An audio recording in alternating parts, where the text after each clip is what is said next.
Right, it's just turned 5 o'clock, so I think we'll get this thing started. So, to everyone here, welcome to the Call the Doctor, episode 9.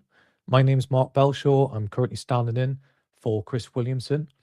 On today's show, we'll be talking about the new NHS childhood vaccination programme, a 25% increase in the price of new medicines, the future prospect of mass GP practice closures, and, of course, the thousands of young doctors who are now leaving the NHS. Now, the show is called Call the Doctor, so without further ado, I'd like to welcome Dr. Bob Gill to the show. Welcome, Doctor. Hi, Mark. Good to see you again. It's fantastic to have you back on, Bob. Now, just a reminder for everyone here, if you would like to speak to Dr. Bob, please raise your hand in the space, or alternatively, if you can post your comments in the chat, and we'll raise them with our very own Dr. Bob.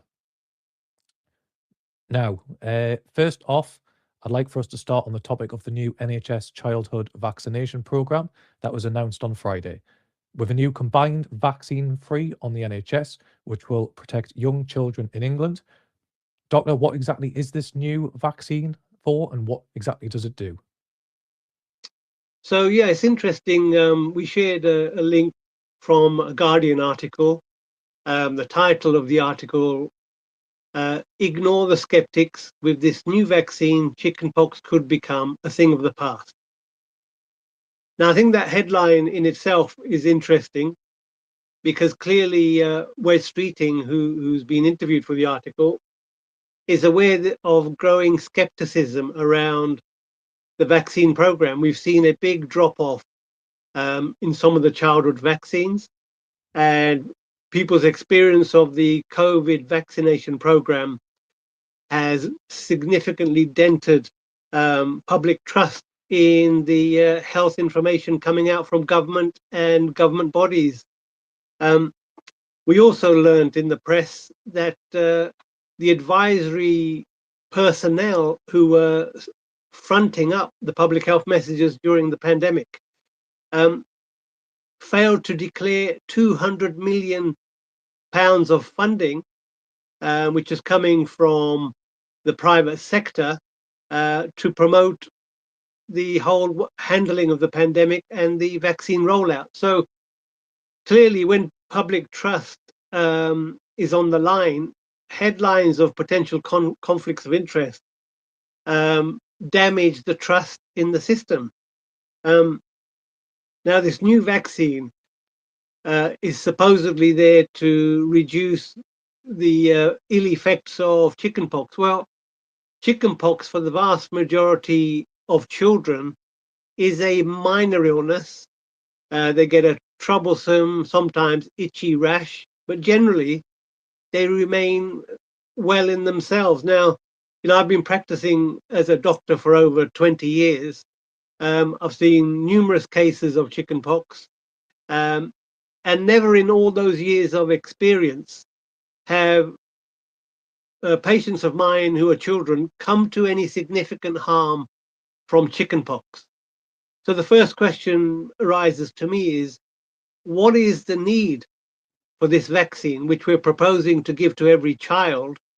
And, what is the calculation being made in terms of the damage that is being prevented? So it seems to me that they are subjecting people to another medical intervention to protect very few seriously ill children. And, when you're making a calculation on spending money in a certain way, you have to make a calculation as to whether this is money well spent.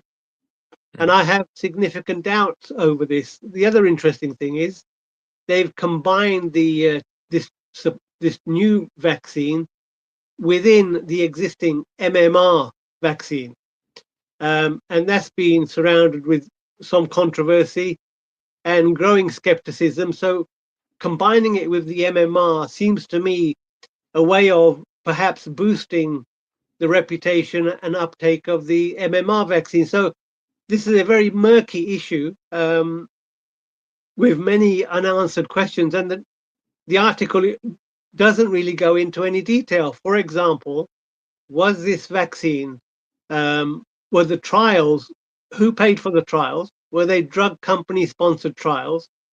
Was there a placebo group? children given a saline instead of a vaccine? And for how long did they follow up the children for complications? Now, the lessons from the COVID vaccine rollout is that actually the drug companies sponsor the trials. The drug companies control the patients that enter the trial. The drug companies are able to wash out inconvenient trial subjects who run into trouble very early on out of the data. And we're presented with very skewed data favorable to the intervention, favorable in this case to the vaccine. So the article just skates over, in fact, no mention of any of that detail, which I would find very interesting. And at the root of this problem is the issue of informed consent.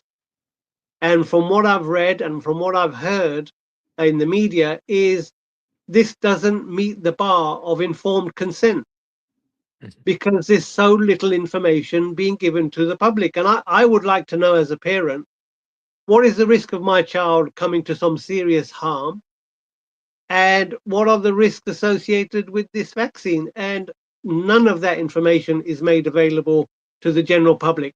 We have to take this on trust. And as I'm saying, trust has been severely damaged and continues to be damaged because the more we see is that our governments and our political class are in bed with the corporations, the pharmaceutical companies, and there's greater skepticism in terms of whose benefit is being served here. Mhm. Now, of course, Wes Streeting is in the public eye, constantly lauding the recent vaccine. Do you think he's got any vested interest in it or will profit from it in some way? It's difficult to say because a lot of the money that has gone his way in terms of funding, we know there are links between individuals who have financial interests in pharmaceutical companies. I'm not aware of a direct interest or payment from vaccine manufacturers, but the theme is the same. The theme is serving the interests of the private health sector. And the people who've sponsored Wes Streeting and who would like him to potentially replace Starmer are the people with the financial interest in profiting from healthcare. And Wes Streeting doesn't have a problem with that. Mhm. So would you be happy to administer it in your practice? Um, we administer it. I don't actively try and persuade patients one way or the other, but Mhm. parents often have to make up their own minds because the information I would like to impart on patients isn't readily available. And, fear is often used to drive people's uptake of vaccines. We are not hearing the other side of the story, which is what is the risk if we don't vaccinate? We're not getting cold, hard facts about going without vaccination. So that is the problem we face. And, if I started withdrawing from all the vaccination programs, there'd be a significant pushback from patients. I'd probably be inundated with complaints. And we can't get away from the fact that a significant proportion of GP income is based on rolling out immunizations, which are passed down to us from on high. Protocols are written and various regulatory bodies are saying this is the best for children. So, you're competing with that whole machinery of the state and the regulatory apparatus, pushing for doctors to go down this path. Mhm. Mhm. Just a reminder as well for those in our Twitter X space that if you would like to speak to Dr. Bob, please by all means raise your hand in the space. Or again, if you prefer, post a comment in the Twitter X chat and we'll put it to Dr. Bob. I Now, think the point I forgot to mention was there okay. actually isn't an alternative to try and avoid this new combination. You cannot, as a parent, decide I will just have the MMR and I Mhm. won't forego the chickenpox because they are combined. There isn't another option. So this is a way of sort of railroading people into one path. There is no alternative path. Mhm. Effectively giving parents and patients effectively a choice of you either take all of it or you take none of it effectively.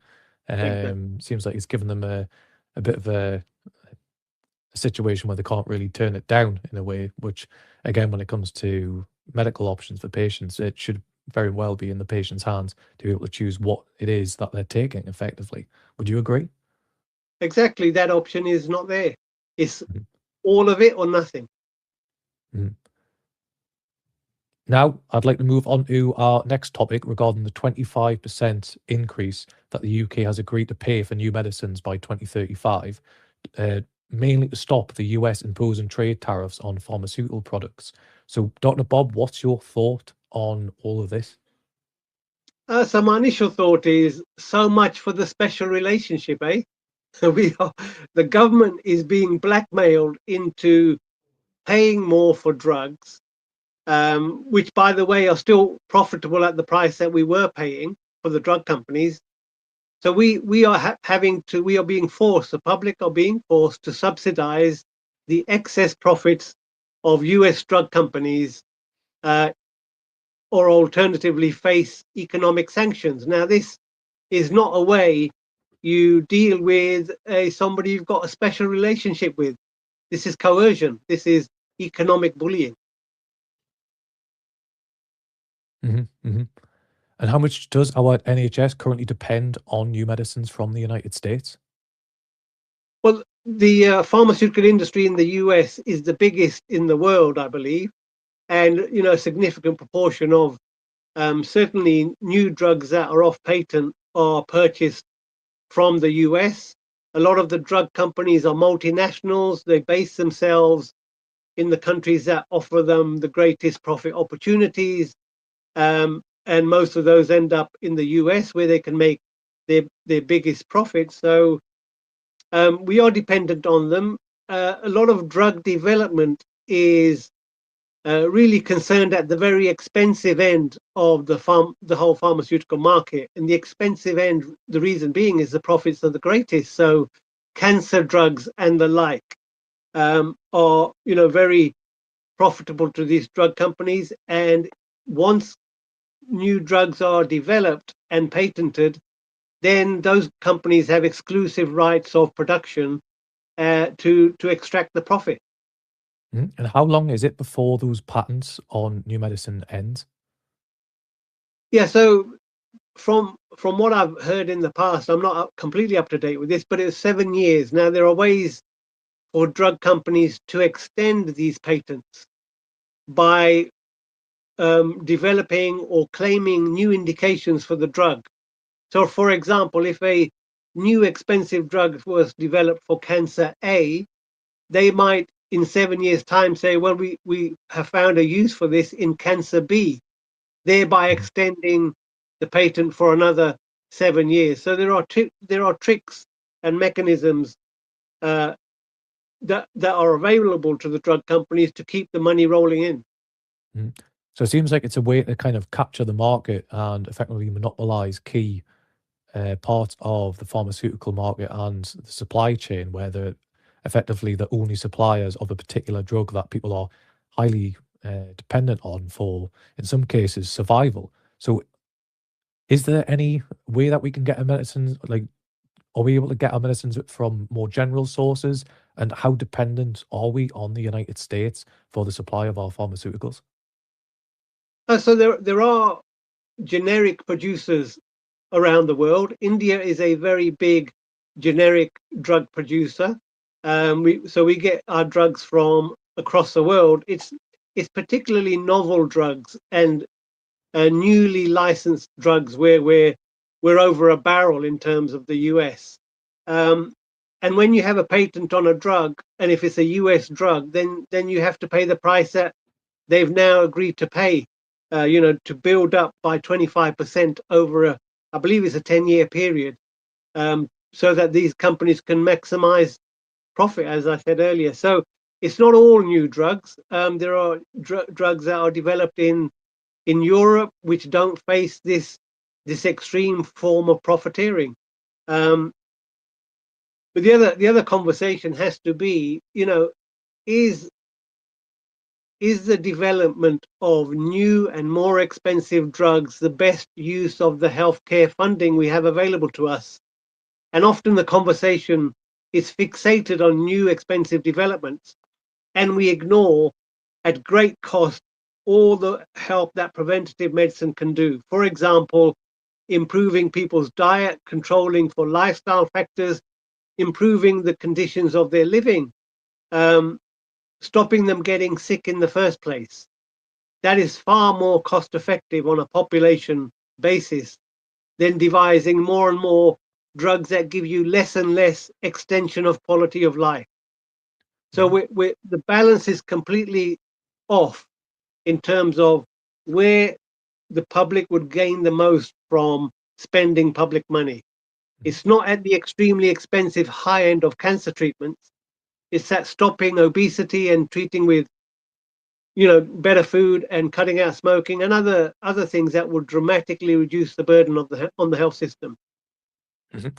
And following up as well on ways that would be able to improve the NHS as well as give the taxpayer more bang for their buck. Um, in regards to like sourcing the cheapest medicines for our NHS, like are we actually sourcing the cheapest medicines available, or are there deals going on behind the scenes to procure these medicines from elsewhere at a higher price? I mean, one example pretty much everyone knows is that you can go into a supermarket and you can buy a packet of paracetamol for a couple of pence. Whereas you've got the NHS and what have you. I think there was some stories of them spending £10, £15, some cases £20 on the same packet of paracetamol tablets. So it does seem like there's potentially some skullduggery going on behind the scenes with the procurement side of things. Yeah, the problem there lies with the producer who's selling at these extortionate rates, and also the people negotiating on behalf of the NHS. So there's definitely a need to have a close look at how we purchase generic drugs and all drugs. To be honest, there's a huge amount of cost saving to be had, but it doesn't help that the NHS is utterly fragmented.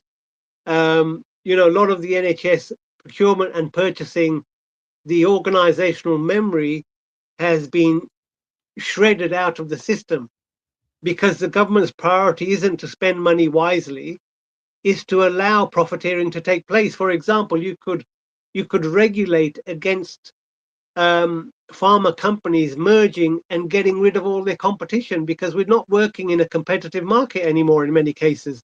You end up with one or two drug companies in effect getting a monopoly or an oligopoly. Then they can ratchet up the prices because they've driven other providers out of the market. So there's a lot to be done. You Mhm. need regulation and you need effective negotiation to keep the prices down, and we're failing. Mhm. Well, I believe that the Workers' Party in our 2019 election manifesto, our position on the pharmaceuticals industry was that an entirely private pharmaceutical industry can't really work alongside a completely public health system, as without close monitoring and significant control, it simply offers a recipe for profiteering at best and dangerous malpractice at worst. So, what would your thoughts be on on that position, Doctor? I think if you have to buy from private providers, make sure there's enough competition in the market. The NHS as a unified body has huge buying power.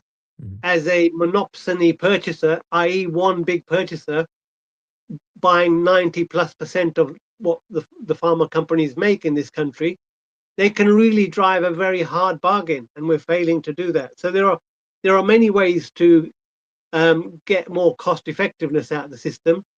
I'm not averse to the public setting up and running generic drug companies. A lot of the research that goes into old and new drugs that are developed is actually publicly funded through the university system. And once a drug is developed, funnily enough, we hand this profitable opportunity over to the private sector. So we're getting ripped off. We pay for funding the development of the drug, and then we gift it away to the private companies. So this is insane, and there's nothing stopping the government doing the research and benefiting financially from the product. We don't do that at the moment. I think many people would be surprised to hear that the taxpayer and public money is basically used to fund the same medication that the private companies are then being given for free, and then turning around and then charging the taxpayer again to use the medication that they themselves have invested into research and development. But I think that that is a key thing that's happened not just in medicine, but also across the UK economy, where they see the taxpayers footing the bill for research and development in all aspects of the economy, only to then have to fork out again when it's given over to private contractors who then charge the taxpayer through the nose. So I think that's a symptom of a much wider issue. But again, I think, as you say, there needs to be some sort of cracking down on this done by the private contractors, and again, the potential of setting up more publicly run or publicly headed companies that can actually produce and be and compete against many of these private contractors and private companies, because at the moment it's just ripping the NHS off. And I think many people would be fair to say would see the NHS as just being used as a cash cow by private companies to simply increase their profit margins at the taxpayers' expense. So would you see that there's some sort of room to maneuver there, or do you think that there would be some sort of a relationship with the pharmaceutical industry, or do you think there needs to be a bit more of a harsher approach taken to them? I think there are many aspects to this. There's probably room for um, the state to have a generics component or producing generic drugs.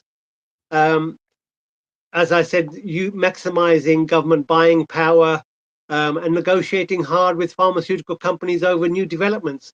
But more importantly, particularly with new drugs, is we need real world data. We can't rely on what the drug companies say to prove that their drug is effective and safe. We need to say, right, we'll now conduct a trial on real patients in the real world. We'll have one arm continuing along the old drug regime, and we'll have another arm using the new drug. And let's see what the results are 5 years down the line. That doesn't happen.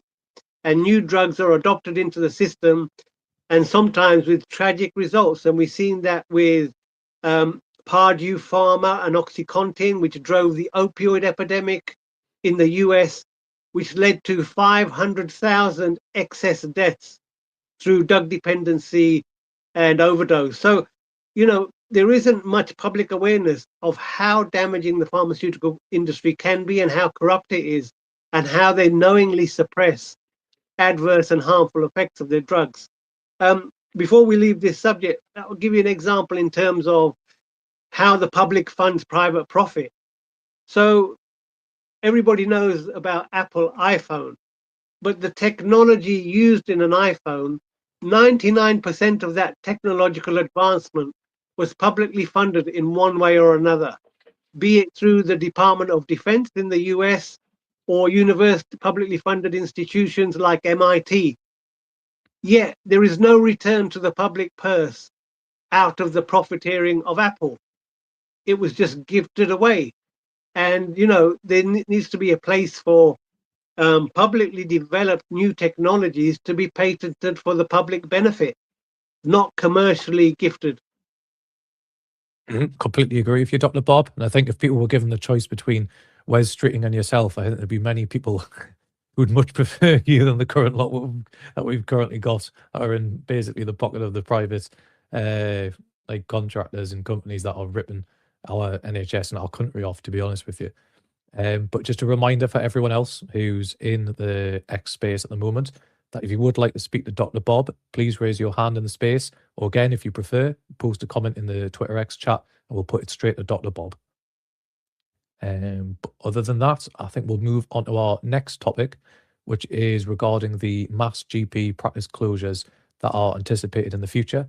So, according to the Daily Mail, Britain faces mass GP practice closures within 5 years if business models are not radically overhauled.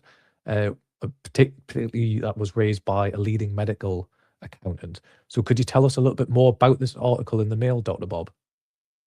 Yeah. So very often when you read these articles, what most people aren't aware of is what is left out. Well, how can you be, because it's not included? And I've learned to have a sense of what is importantly ignored in these articles. Now, the article, in summary, says, well, GP practice financing needs an overhaul. GPs need to be trained in business and finance. And we need to encourage young GPs to take up partnership. So it seems to identify some problems. It seems to be creating solutions which are nowhere near solution. I don't want to spend more of my time on finance and business. Thank you very much. So that seems to be a non-starter for me. And it doesn't really deal with why younger GPs are not taking up partner responsibility. So that's the first thing I noticed. They seem to be portraying GPs as preferring to be a locum that is working in the gig economy rather than becoming a GP partner or a full-time GP. But what they leave out is to say the whole of primary care is being deeply destabilized. There's a lot of insecurity. None of us can predict where we're going to be in 2 or 3 years' time. So why would a young GP take on all this insecurity and uncertainty when they can earn a living without doing that? So there's an deliberate ignoring of the fundamentals which are making people have these decisions, which are rational decisions based on the environment.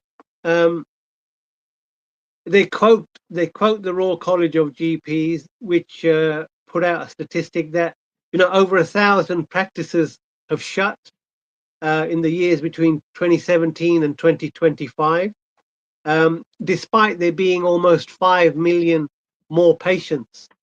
So there is a growing demand and a reduced capacity in terms of doctors in primary care. Then the Daily Mail interestingly deviates off into the huge variety of workload done by GPs. The way they look at NHS data, and they have figures for whole-time equivalent GPs, and then they look at the appointments being offered across a variety of practices. Now, what is interesting is there is a huge discrepancy in how many appointments are being offered per whole-time GP. But what the Mail fails to explain is why and how this has arisen. It didn't occur overnight. It arose, I suppose the biggest change was in 2004. So 21 years ago, we had a new contract which tore up the 1948 contract, and that new contract by the Blair and Brown administration removed the link between seeing patients by a doctor and their income. So now what a GP practice could do is involve non-doctors or salaried doctors who weren't partners, pay them a lower rate, siphon off a bit of money for themselves, and also allow these practices now to be taken over by private companies. So non-doctors could run these practices. And they also failed to mention that there have been other reforms. We had the 2012 Act, and we've had more recently the 2022 Act, which subsidized 70% subsidy to replace doctors with non-doctors. So that had a big impact in terms of who you employ to see your patients. Are you going to employ a nurse or a healthcare assistant for whom you're 70% discounted, or are you going to pay 100% out of the practice pocket to employ another GP? And people are making a financial decision to not employ GPs. So there are less GPs available to see patients. So it's quite a complicated picture. The other problem has been in terms of where do patients go when they can't see their GP? Well, if you went back 20 years, either you saw your GP or you went to A&E. But now in the current environment, either you see a GP or you ring 111, or you go to an urgent care center, or you go to A&E. What the government has funded is a duplication of capacity whereby patients can go left, right, and center. They've got 3 or 4 different choices to make. So at the same time, the public is funding general practice and is funding these largely privately run services. 111 is privately run. Urgent care centers contracts can be privately run. So you've ended up creating a dual pathway. You've created the infrastructure for making GP practices obsolete. Daily Mail ignores all of that analysis and simply seeks to come up with simple solutions that actually further damage what we have left of general practice. And finally, on this article, the Daily Mail quotes the Taxpayers Alliance.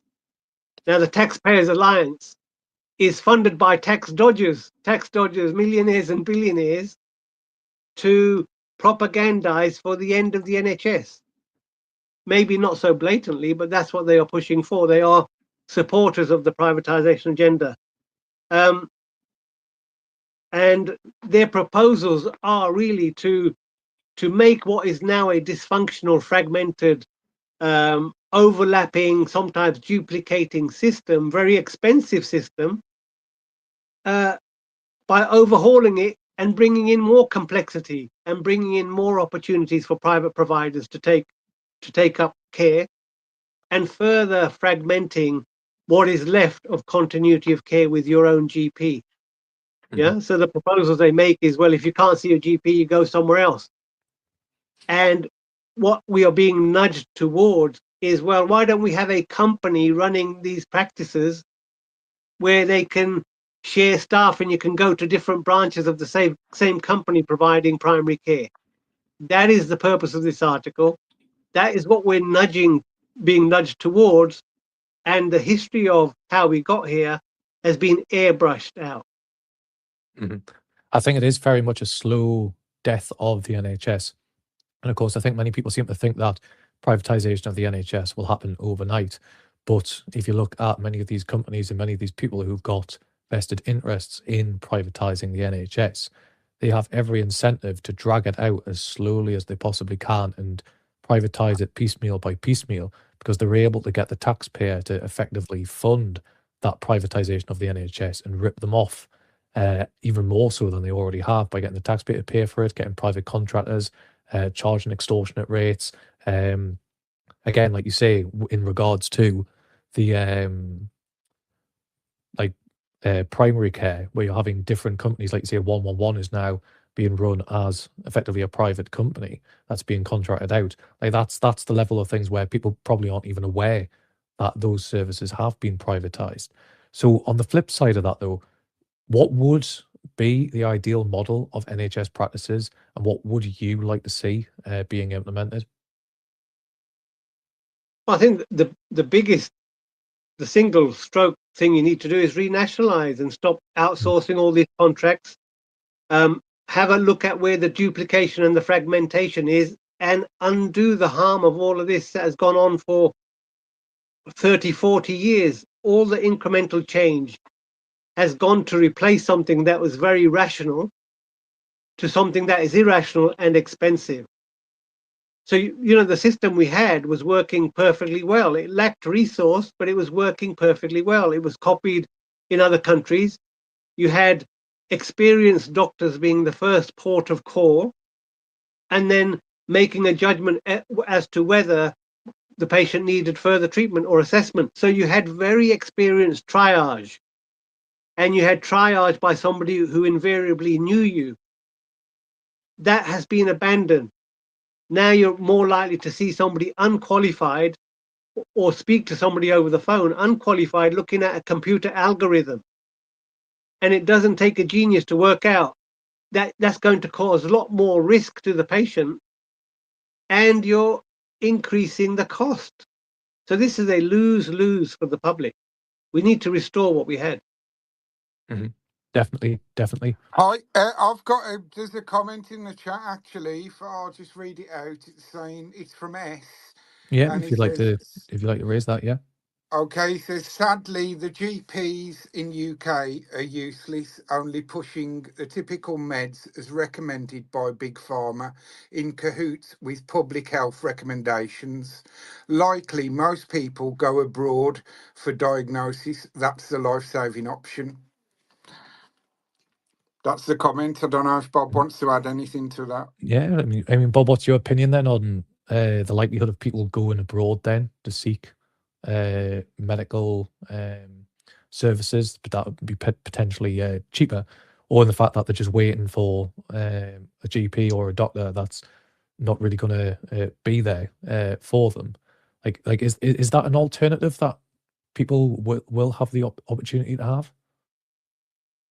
So a major push factor for people to go abroad is waiting time. Hmm.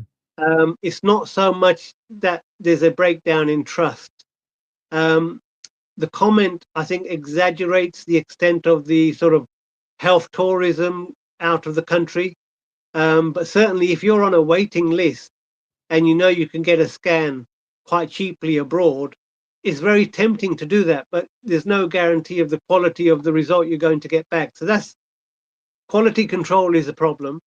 Hmm. Um, I think we can all agree, having seen some of the hair and teeth transplants many people have come back from Turkey with. Uh, yes, yeah, yeah, and it's a bit hit or miss, I think. I had a patient who had a tummy tuck which went horrendously wrong. She ended up with a large open wound where you could see almost you could see her bowel, and Mm, she ended up requiring prolonged hospitalization. You know, intravenous antibiotics for weeks before she finally recovered to leave a very ugly scar and a very weak and sick person at the end of it. Um, so yeah, the waiting lists are a push factor. The comment expresses dissatisfaction. I think the doctors are equally victims of the system as the patients because they don't understand that they have been trained into a system which locks them into following protocol. They don't have the headspace or even maybe the confidence or the courage to say, well, I'm not going to pursue a drug route. I want to try these other measures first. So that takes experience. That takes uh, a sense of self-worth and autonomy to say, I'm willing to not follow the guideline. The other pressure on GPs, of course, is fear of litigation or fear of getting into trouble with the regulator. So most of them adopt the head down, do as you're told approach, which tends to mean very often over medicating. And the other side of the coin is, unfortunately, the majority of patients have been trained to expect medication over doing something for themselves, you know? Um, so on both sides of the equation, the doctor and the patient, we have been um, sort of brainwashed into accepting the current paradigm, and we need a paradigm shift away from drugs for every ill. And also the patients need to wake up and see a lot of what ails them is actually preventable if only they did things differently. And I'll give you one statistic in the whole world. Um, the US is number one in terms of consumption of ultra processed food, and the UK is number two. So I believe it's around 50% of what UK citizens eat is ultra processed. And what does ultra processed mean? It means it has more than 5 ingredients. A lot of these ingredients are chemicals, and they're chemical products that don't occur naturally, and they are made hyper palatable so that you want to eat more and more. And very often the nutritional quality of the food is taken out with processing, and you're just left with empty, useless calories. So we end up being a overfed but undernourished public. mhm, And if you're not putting in the right fuel in your body's going to complain sooner or later in the form of disease. mhm, mhm. I think that's something that's key for everyone to learn, that there is an aspect of preventative care, but also, like you say, we shouldn't be prescribing drugs for every single uh, ailment and illness that people come across. But like you say, obesity is one of the major factors, particularly in the United States and in the UK. But also, there's many other issues where people aren't exercising, people are quite sedentary. You've also got issues in regards to mental health issues as well, which again, there's the usual response is to simply prescribe drugs rather than try and find a preventative means to take care of it. But again, I'd like to thank who made that comment. I think S made that comment. So thank you very much for raising that with us. But again, anyone else who's in the Twitter X chat, if you would like to speak to Bob, again, you can raise your hand in the space or post a comment in the chat and we will put it to Dr. Bob. But I'd like to move on to the next topic of tonight's episode, where we'd like to discuss the mass exodus of young doctors who are leaving the NHS. I think, as we've mentioned there, the statement that potentially people will be moving abroad or going abroad for medical operations or surgeries or anything like that. But it also seems like young doctors are also leaving. In particular, there was an article from the Times about young doctors leaving the profession that has basically been that has been their goal and their dedication. So they're turning around and saying, look, we're leaving this profession, or in some cases leaving the country. So could you tell us a bit more about that article then, Dr. Bob? Yeah, so this was an article recently published in the Times, and it featured a group of doctors who have emigrated to Australia. And what it goes into is the reasons they left and what they found when they went to Australia. A bit of background, the figures quoted in the article was it costs about £400,000 to train a doctor. Some of that is made up by their own debts or student loan, which is averaging around £100,000. So the public foot the bill for a significant proportion of that. Yet in 2024 alone, 4,000 doctors left to work abroad, and Australia was the biggest recipient of those doctors who went. And the reason the article says that they're going is pay and working conditions, high cost of living, things that affect most of us really. And the pull factor was a better quality of life, a work-life balance, and they were getting paid 10 to 20% more than they would do staying in the UK. So that was the crux of the article, but it also goes on to mention that a large proportion of the people leaving do at some point return to the UK because of family ties. So there is an exodus, but there's also an element of return. But again, the article is interesting for what it leaves out. And the elephant in the room is a sort of a job opportunity problem within the NHS. So a large proportion of doctors are finding it extremely difficult to get jobs. You're talking about tens of thousands of newly qualified doctors for whom there is no job in this country. And, they have what options do they have? Stay unemployed, change their career, or leave. Yet we have an NHS which has a workforce crisis and a waiting list problem. So this is, I would say this is wrong to class this as incompetent, because the government agenda is to have waiting lists to drive people into the private sector, is to have a very much struggling service to destroy the reputation of the NHS, to soften up people for yet more privatization. And the fact there are tens of thousands of doctors facing unemployment or underemployment doesn't bother them in the slightest, because they have served the university industrial complex by saddling themselves with £100,000 worth of debt. So, if you break this down into purely capitalist terms, the higher education system is happy. The capitalists aren't really bothered about the cost to the public purse. And more of NHS activity is drifting into the private sector thanks to a dysfunctional NHS, which is lacking the manpower to deliver a good service. I completely agree with you. I mean, I made there was a short that I've posted on my social media, which we had from our last campaign talk broadcast before Christmas, where I was going on about how people seem to have this idea that politicians are idiots or that they don't really know what they're doing.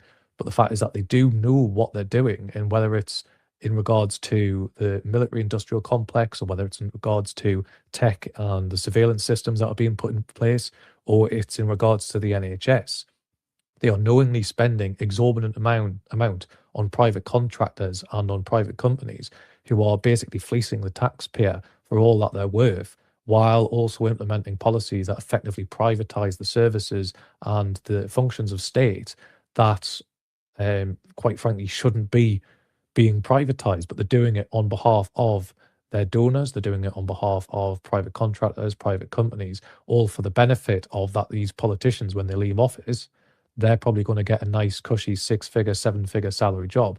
I mean, I'd probably bet if I had a mortgage, I would probably bet it very much so on the fact that Wes Streeting, whether he moved out of being the health secretary and then goes into the private sector or becomes prime minister first and then leaves political office, I can very much guarantee that he will get a nice cushy job somewhere in the private healthcare sector. It's pretty much a guarantee, and we all know why, because he's pushing through pieces of legislation and trying to push through mass privatization of the NHS. So again, like you say, like we've got this mass crisis in the NHS, whether it's waiting times or the fact that we don't have enough doctors to see people, while at the same time doctors aren't being brought in and they're being left effectively unemployed. And again, with the university system, like you mentioned, so on a more specific scale, on concentrating on the NHS, what effect does this have on the NHS, and what can we do to prevent young doctors from leaving? Well, we still have an ongoing dispute between the junior doctors and government. We had a 5-day, I believe it was, strike action in December, which West Streeting tried to scupper with the fear-mongering around superflu, which actually has burnt itself out from all I can see. So the dispute remains. Fundamentally, the doctors want restoration of their pay as a basic mechanism of stopping the brain drain. But what also needs to happen is to improve the working conditions, and I don't mean bells and whistles. I mean enabling doctors to have the resources to do a good job, because most of us don't come into the job to sit around doing nothing. We want to do a good job where we have patients who do well at the end of the treatment we've given them. But if you don't have a bed, if you don't have nurses, if you don't have the drugs, if you don't have the ability to follow people up, it hollows out your soul. You are left feeling guilty and drained and having suffered moral hazard. You're psychologically injured by your job, and people can't take that for too long. So they vote with their feet. And unfortunately, too many of us get hardened and the system becomes normalized, and you stop seeing the dysfunction as a coping strategy, because people, as you say, have got mortgages to pay. So the solution is to restore the wages, and to make an undertaking that you will actually provide adequate manpower and resources in terms of hospital bed capacity to do the job that is required. It's not rocket science. Mm-hmm. Very simple, very, very simple policies there that could easily be implemented. But again, like we've been saying, they're not going to be implemented by the current crop of politicians that we've got who benefit from the NHS staying the way it is. And I noticed Kath Shaw posted in the comments, which political party, if any, would bring things back to where they should be, where taxpayers are getting good service, free at point of need like it used to be. Well, we might be a bit biased here, but we would recommend wholeheartedly the Workers' Party of Britain, led by George Galloway himself, who I feel gives us the best opportunity to implement these policies. Because if you look at the current crop that you've got, Labour, Conservative. I mean, the Lib Dems were in coalition with the Conservatives at one point. You've got Reform who are coming in, who Nigel Farage is himself be quoted as saying that he would like to see an insurance-based system rather than an NHS. The Greens are very much up in the air, as I'm pretty sure most people are aware. They flip-flop on their policies day to day. So they could be supporting the idea of an NHS or something like that. But then when it comes to a potential keep reform out coalition with Labour and the Lib Dems, by the sounds of it, they're more than willing to abandon many of their policies. So to me, and I think many of the people here, the Workers' Party of Britain is the main alternative to the current crop of politicians and parties that we've honestly suffered enough of over the past few decades. But again, Bob, if you wanted to say anything on that? Yeah, I think what we're in the grip of, and we have been for 4 decades, is neoliberalism. This is an ideology which is about enriching corporations. It's also an ideology which is quite determined to degrade democracy. So we have 3 main parties, Labour, Conservative, and the Lib Dems, who've gone along with this ideology for the past 4 decades to get us to the current situation where we no longer own and control our utilities, where we no longer have adequately funded public services, where we have a housing crisis. The neoliberal experiment has failed to deliver what the politicians said it would, but I believe it's delivered what they believed it would deliver, which is enriching their sponsors, enriching themselves, and creating a huge wealth divide. And what people like Reform are doing is, rather than giving you the right diagnosis and analysis, is saying, well, it's all the immigrants' fault. And unfortunately, people are attracted to this simplistic answer because they don't really understand that Reform and the other 3 parties believe in the same political ideology, believe in being subservient to the interests of the United States in terms of foreign policy. And, as we've seen in terms of giving into their economic threats, as we discussed about the price of new pharmaceuticals from America, we have to divorce ourselves from this toxic relationship with the US. We have to become an independent nation that respects democracy, not just pays lip service to it.